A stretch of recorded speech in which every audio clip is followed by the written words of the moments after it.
السلام عليكم ورحمة الله وبركاته. مشاهدي قناة تجربة قسم الموتوسيكلات، ازيكم يا رجالة؟ وكل سنة وانتم طيبين بمناسبة شهر رمضان 2025. ولو عايز تعرف بقى تشتغل في رمضان ازاي، والوقت بتاعك ايه، عشان الناس اللي بتقولك ده في رمضان الشغل مريح، تعالى اقولك في الفيديو دوت الأوقات اللي تعرف تشتغل فيها صح.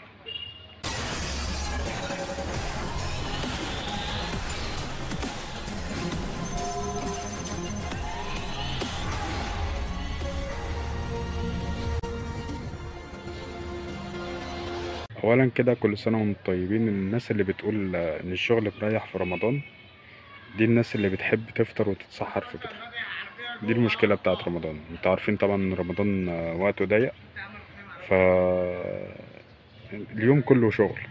يعني انت الموظفين كده كده بتنزل في مواعيدها عادي، المدارس بتنزل في مواعيدها عادي. بس المشكلة ان انت عندك، بدل ما كان في وقتين ذروة الاول اللي هي وقت الصبح ووقت العصر، بقت 4 اوقات ذروة دلوقتي. يعني الصبح عندك من الساعة 7:30 8 كده لغاية الساعة حوالي 10، ده وقت اللي هو دخول الموظفين والمدارس وكده. عندك من الساعة 12 لغاية الساعة 2 ده خروج موظفين برضو ومدارس. وعندك الساعتين اللي قبل الفطار على طول، يعني من 3 لغاية الساعة 6 لغاية أذان المغرب، ده وقت ذروة. عندك من الساعة 10 بالليل لغاية الساعة 2 أو 3 كمان، الشغل مفتوح في ساعتها. فانت الشغل في ال4 اوقات دول وقت ضغط شغل. فانت عشان تبقى عايز تفطر في البيت او تتسحر في البيت ديت، هتلاقي نفسك نص اليوم رايح منك في رمضان. فعشان كده بيقولك ان الشغل مريح. لكن انا كنت بعمل ايه؟ انا كنت بنزل مثلا الصبح بعمل مشاوير جميلة كده خفافي، والساعتين اللي هم قبل الفطار او ال3 ساعات اللي قبل الفطار كنت باخدهم دايركت. طبعا كان الأذان بيدن عليا في الشارع، فهي يعتبر الشغل كان جميل جدا في رمضان. وكمان خلي بالكم ان رمضان كمان جاي في الشتاء، فانت المكنة هتبقى مرتاح تحت رجلك ان شاء الله بإذن الله. فانزل وتوكل على الله، الرزق بإيد ربنا مش بإيد حد، محدش يعرف رزقه ايه.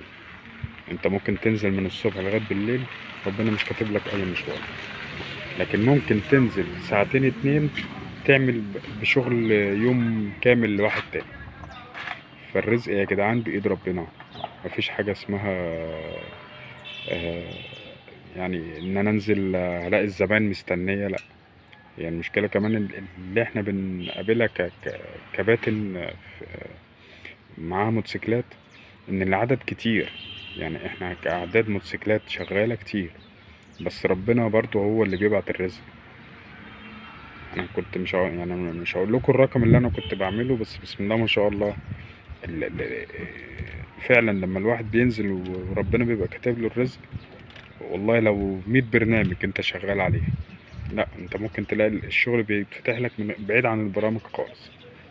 وزي ما قلت لكم قبل كده في الفيديو اللي فات عن الشغل بالموتوسيكل، خلي معاملتك كويسة مع الزبون، خلي لسانك حلو مع الزبون، طريقتك حلوة، صفي نيتك، هتلاقي ربنا بيكرمك بزباين احسن من الابليكيشن 100 مرة. وكل سنة وانتم طيبين، واشوفكم في فيديو جديد. ولو انت استفدت من الفيديو دوت شاركه ولايك وشيره، ويسعدني دعمك واشتراكك في القناة. والسلام عليكم ورحمة الله.